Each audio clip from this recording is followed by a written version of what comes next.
Hi, how you doing? Welcome back to my channel. I do bass reviews, post videos of my live bands, and try to have some fun overall. So please, if you like what you see, subscribe, like, comment, share my videos. Trying to build up a little bit of a community in my little corner of the world here. Lots out there, and I appreciate you coming by to see my reviews. Today, going with an old classic. This is the Rickenbacker 4003. Nice, huh? Well, what can I say about this? Most people probably know a lot about the Rickenbacker 4003. Um, if you know my videos, you know I'm going to be doing a little bit of history. So Rickenbacker, obviously, they weren't pioneers in the electric bass side. Pioneers in electric guitars. They made, I think, one of the first actual production electric Hawaiian guitars that looked like a frying pan. So they call it the frying pan, way back in the 30s. A lot of changes in the late 50s. They decided to get into the electric bass market, and they came out with their first model, which was called the 4000, which looked very similar, but had a single pickup right here, not the two pickups that this bass has, and the bigger pick guard and all. And then in the early 60s, they came out with the 4001, which is really the iconic Rickenbacker bass. And all the greats that you think of have played that model or one very similar to it. Because there also was a 4001S and a RM 1999, I believe it was, in England. England, it was imported by a company called Rose Morris, and we'll get to that in a second about that. But the 4001 was very similar to what the 4003 is. You have a nice rosewood fingerboard bound with these triangle markings. You have two pickups. Now the original pickups in the 4001 were completely different than the 4003. There was a horseshoe pickup, which was very similar to the original design of the Gibson pickups, where there actually was metal pieces that came around and were part of the pickup, which was then replaced by later on by a cover, which I have taken off, which almost everybody does, and a toaster pickup up here, because the way it looked like it had two slots. It looked like a toaster.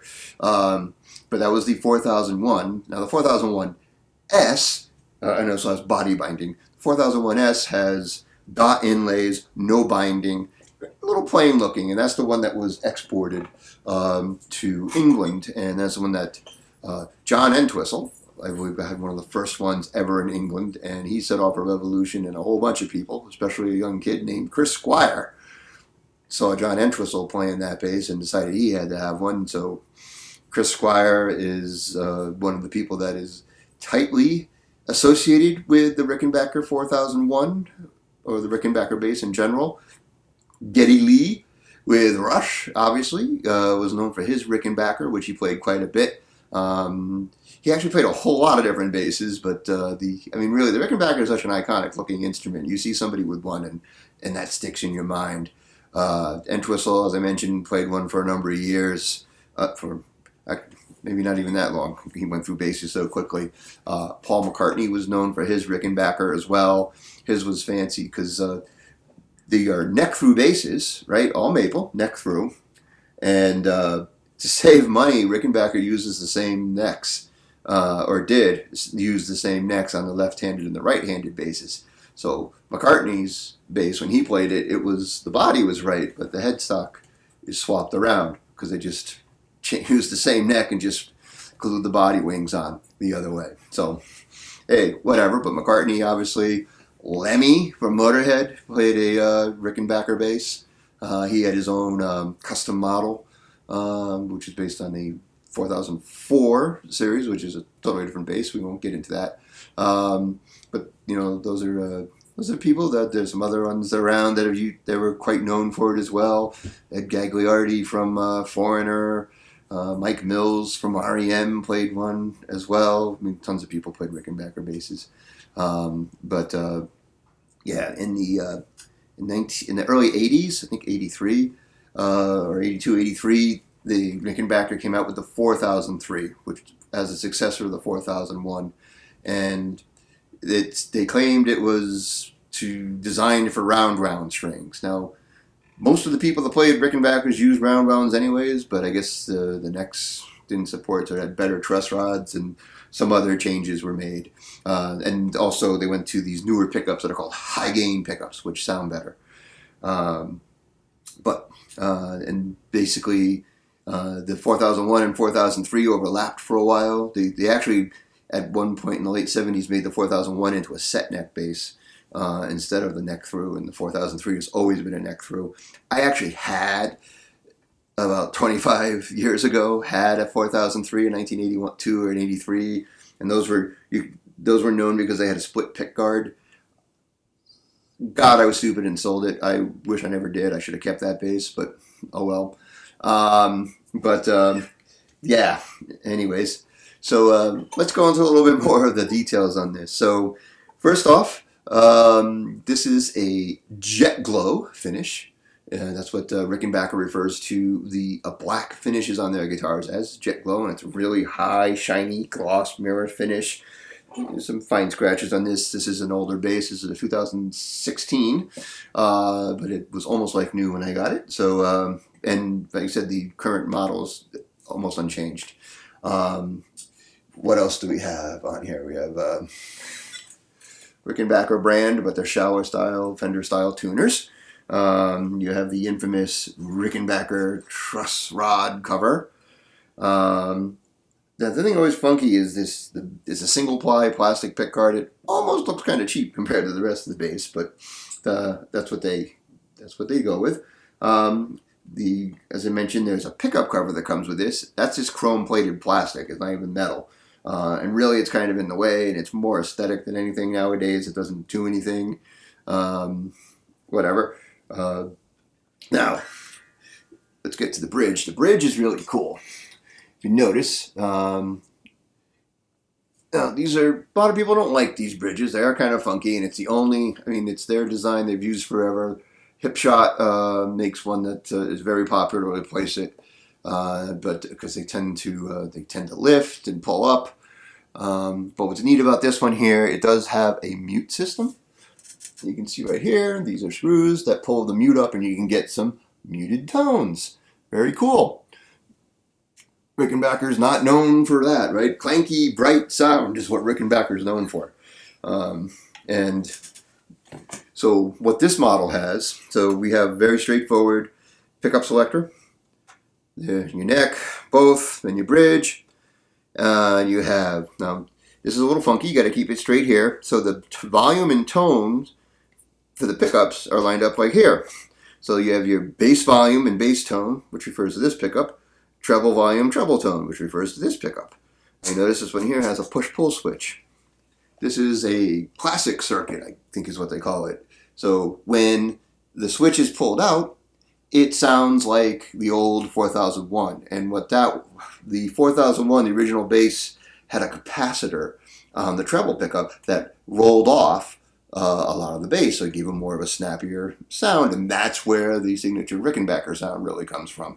When you put it down, it takes the capacitor out, and you get a different sound, not the classic Rickenbacker sound. And also what's famous for Rickenbacker here is the Ricco sound. You see there's two jacks. This here is a standard output jack. That's the one you plug into, and it operates like a normal bass. Both pickups output through that. This here is the Ricco sound. It's a stereo output. And they used to make a converter box, but they don't anymore. It's not too hard to do. You just can run a stereo cable out of here, or a stereo jack, split the cables, and what happens is each pickup goes to its own amp, so you can get a lot of flexibility. The 4001S doesn't have that, just has a standard output, but the Chris Squire had his bass set up that way, and he was infamous for having splitting and mixing. He had a Marshall cab and amp pegs all set up, so he got his sound that way. But it's nice, it's pretty flexible, but it's a lot of work and all, and I'm not going to be able to demo it here because you really don't get the full effect of going through the multiple amps, but it's cool. In the center, the switch works the same in the center. It sends the output to both or you can have just your bridge going into one, and then or the neck going to the other. Really flexible, really cool if you're into that type of thing. But the overwhelming majority of people do just use the regular switch. And like I said, regular output. Like I said, just a regular stereo Y cable. Make sure it's true tip ring sleeve stereo, and not a mono Y cable. It will serve the purpose. And yeah. So let's get down to it. Let's check out some of the sounds of the Rickenbacker 4003. All right. So I'm not going to play any Yes songs because it's almost cliche at this point. You know, have them bust out like Roundabout or whatever. I'm just going to go through the regular sounds. I'm just going to assume that you want to use this bass as your everyday bass. What can it do? So we're going to start with both pickups on, all the way up, tones up all the way. There's a slight hum. These are single coil pickups. They're not reverse polarity like a jazz bass does, so they don't cancel out. So you're going to get a little bit of single coil hum. And this is in the current setting. The switch is pushed in, so it is the non-vintage sound. So here we go.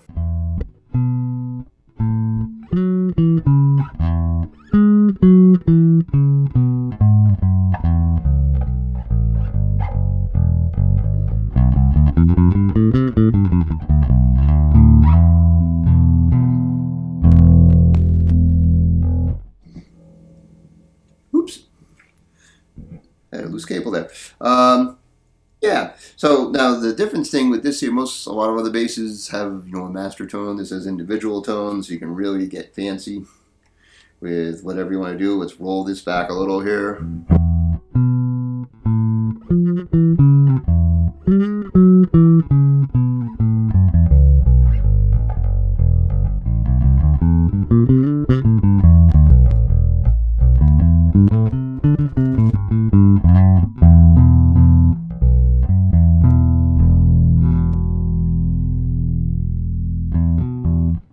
Now, I am going to pull this out. This is the vintage sound. So now we're going to get both pickups full on, tones up all the way, and the vintage selected. So this puts the capacitor in that rolls the bass off the treble pickup.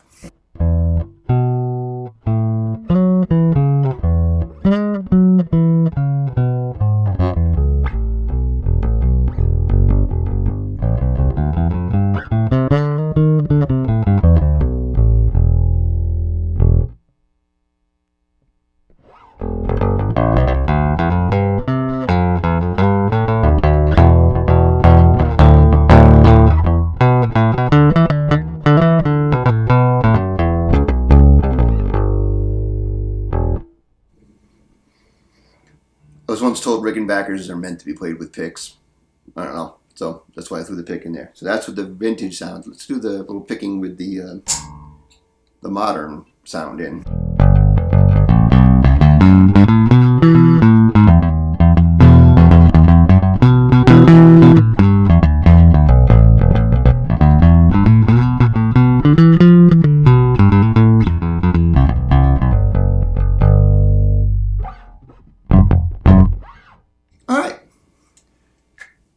Let's go to the neck pickup now.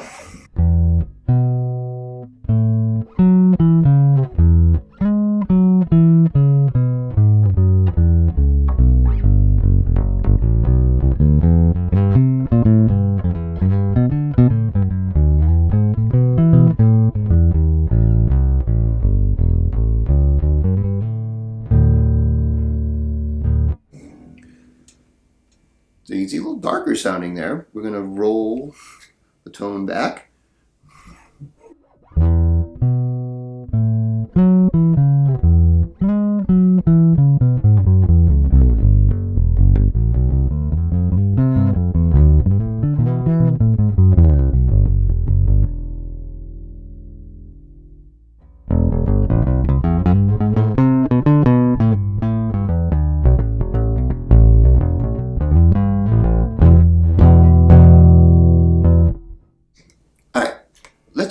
to the treble pickup now. Tone up all the way in modern mode, I guess, for lack of a better term.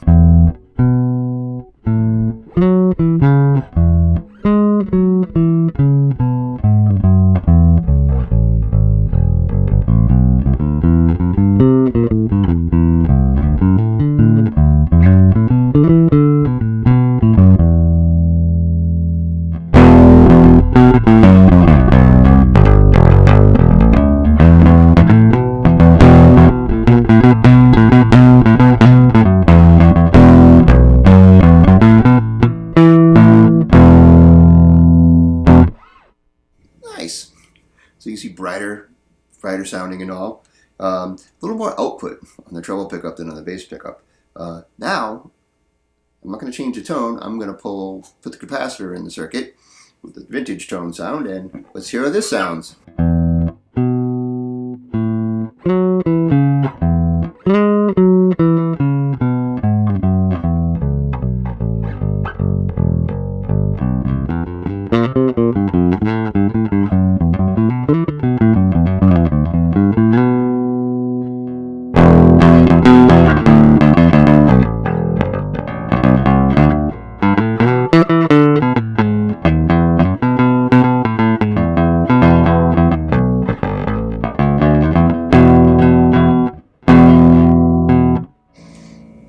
Yeah, so you can tell. Bit of a difference in tone, a little less oomph to it, a little twangier. There you go. That's your stereotypical Rick treble pickup sound. Yeah, let's roll the tone back with the. We'll go with the modern first.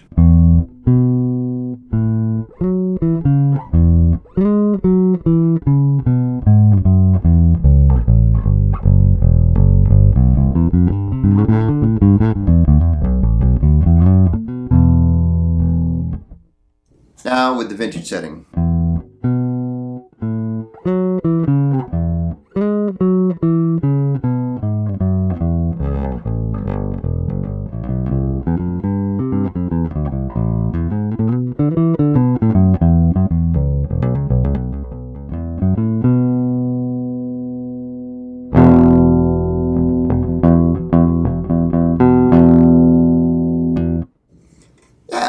So then, again, definitely you can tell the difference there in the tones.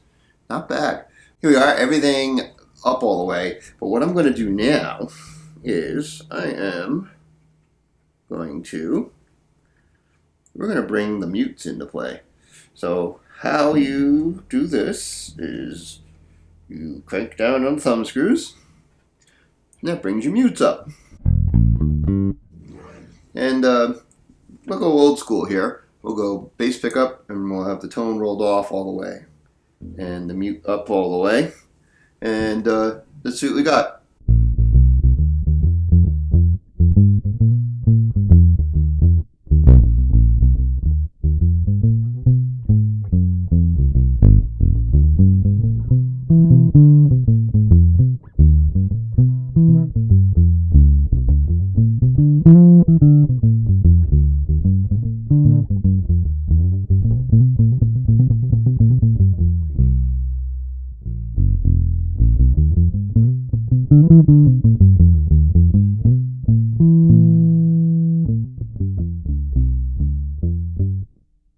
Pretty cool, huh?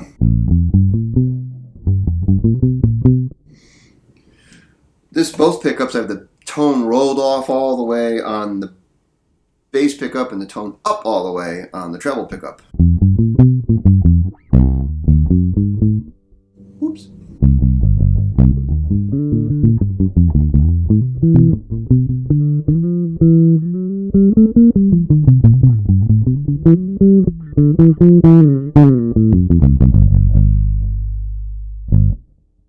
Okay, now I'm going to swap it so the tone's up all the way on the bass and off on the treble.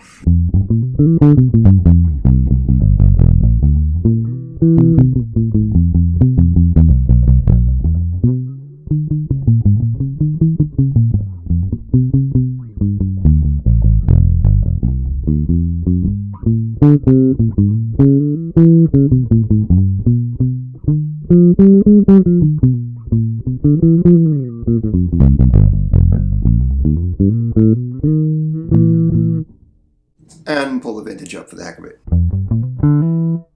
Oh, I like this.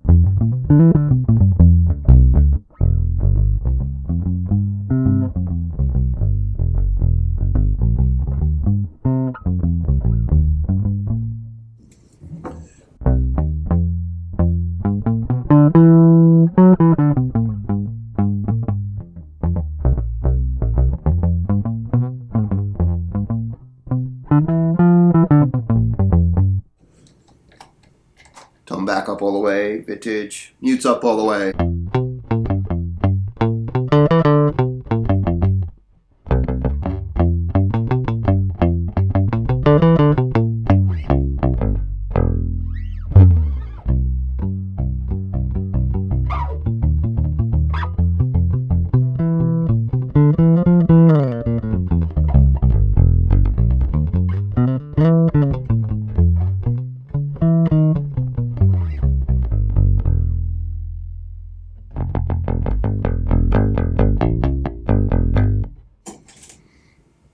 All right.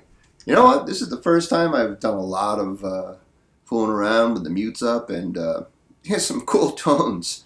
So don't let anyone tell you that the Rick is a one-trick pony. And I don't know. I'm kind of liking having those mutes there. Loosen the thumb screws to lower it. I'm kind of liking having that mute there.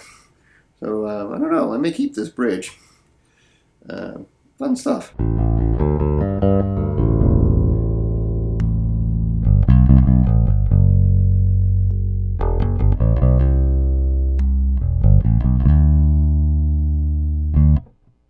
I really love the changes in tone you get just by pulling that pot in and out. Pretty cool. There you have it.